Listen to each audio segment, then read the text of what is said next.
Diddy. Yes, the drama continues. The downfall of Diddy, a documentary put out by TMZ in the last week or two out there, painting a not too bright story of Diddy at all. Joining me to discuss, Shavaun Scott, psychotherapist and author. You watched it. I watched it. Based on what you saw, what were some of your main takeaways? The two words that just stuck in my head were the level of grotesque narcissism. Hmm.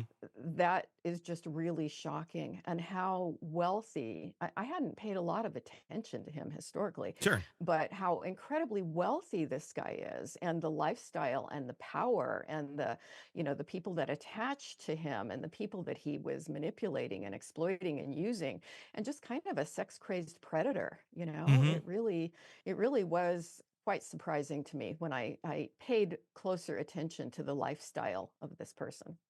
A lot of the I don't want to say testimony, well, some of it's testimony, and some of the court cases that have been civilly tried or settled or are still very active. They paint a concurrent picture. They match up with a lot of the same types of behavior. The violence, I guess, was what was kind of the most shocking to me of what he did behind closed doors. We heard from Cassie. We heard from another ex, and we heard stories from his well, people who knew Kim Porter, his deceased, former partner. I don't want to call her ex; she's dead. But she just died while they were together. Of Specifically, what got me was the stomping, the Yes, stomping on people. Um, yes. can you give me some insight into that sort of behavior and what it takes for someone to go down that sort of a road in their mind? It's sadistic. It's somebody that gets pleasure out of hurting other people and inflicting that kind of pain. It's just abominable. It's abominable. Now, we do see a lot of sadistic people in the world. Hmm. I mean, not everywhere, but they exist. And a lot of these horrendous crimes we talk about are because somebody had a sadistic element to them. Hmm. And you can't blame this kind of behavior on somebody just being intoxicated and having bad judgment or getting angry or whatever. This is somebody that really enjoys hurting people.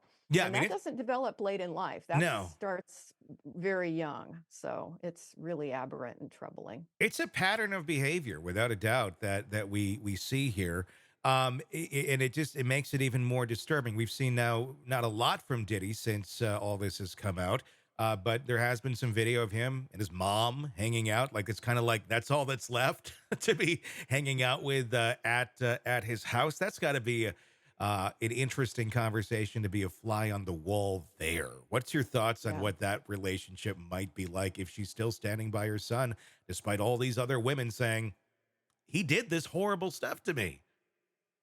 Yeah, my guess is she is, just because if you produce a monster like this, if this is your child, you have been feeding that narcissism and been feeding that ego, Hmm. probably his entire life. And so that's probably another pattern that's not changing. It makes you wonder because sometimes, I mean, your parents can be, loving critics. Sometimes, not to everybody, but sometimes they can be. But it makes you wonder a little bit about, and I'm just speculating here, the money and the power that he was able to attain in life. If you start giving that back to your parents, who may otherwise be those people who could stop you and say, let's take another look at this. I wonder how much that's influenced that relationship to keep her there and to also, still, I guess, have an opinion of her son that doesn't keep her, far, far away. hmm hmm Yeah, undoubtedly, she gains a lot of benefits from her son, from the Mhm. relationship. But I think that if we were looking at what produced a person like this, certainly we can't put it all on mom. There are a lot of different influences, but mom has had some degree of responsibility for the person her son turned out to be. Someone like this, I mean, do they ever accept responsibility for their actions? Like once we see this man being charged, and let's assume that it's all true. He's innocent until proven guilty. Right now, there are no charges against him. But let's say he does get charged, which is very likely. Uh, and he knows he's done these sort of things. If it's true, do they ever own up to it? Do they ever say, "Yeah, I've been a horrible person. I need to take a step back and look at myself," or do they believe that they're not that they're justified in their actions?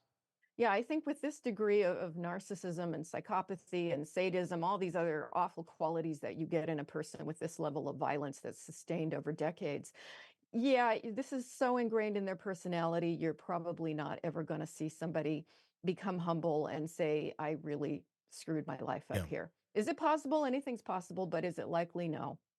He just needs to get another Police song and then do some rapping to it, and then everyone will love him again. That's I'm not quite sure what one it would be, but probably so. Any ideas on the Police song that Diddy should use for his comeback? Anything?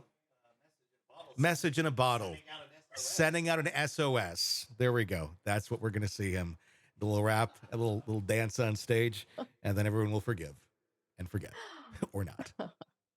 Hey, thanks for checking out the video. Be sure to follow us wherever you download podcasts, and especially Apple Podcasts, where you can get advanced episode and premium content on our premium channel right there. Also, be sure to follow us on social media so you don't miss any breaking updates on the stories that matter to you most. We're on TikTok, X, Instagram, Facebook. Just search Hidden Killers Podcast with Tony Brueski, and you'll find us right there. Again, thanks for watching.